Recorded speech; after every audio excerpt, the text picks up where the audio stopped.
Welcome to our channel. Today we how to register for online courses with University of Virginia, full guide step by step clearly. Visit the University of Virginia's official website.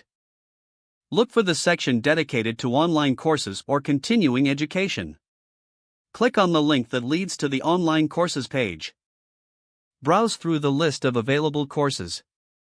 Select the course you are interested in to see more details. Review the course information, including prerequisites, schedule, and tuition fees. Click the Register or Enroll button associated with the course. Create an account if you don't already have one. Fill out the required personal information in the registration form.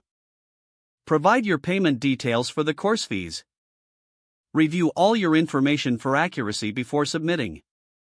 Submit your registration. You will receive a confirmation email once your registration is successful.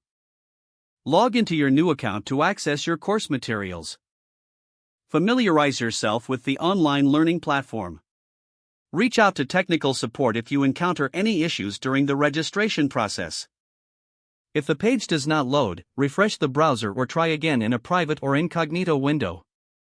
Make sure you are using the correct email address, then retype it carefully to avoid small typos. If your password is not accepted, use the reset option and create a new strong password you can remember.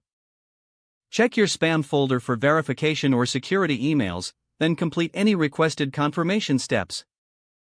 Enable two-factor authentication if available to improve account security and reduce unauthorized access risk.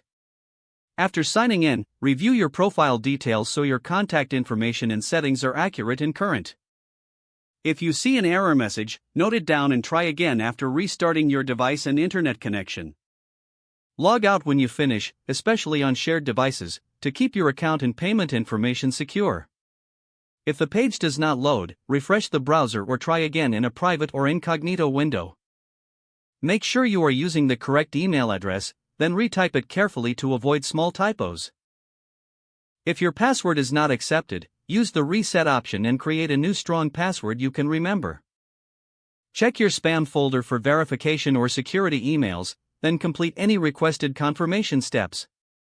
Don't forget to like this video and subscribe to our channel for more step-by-step tech guides.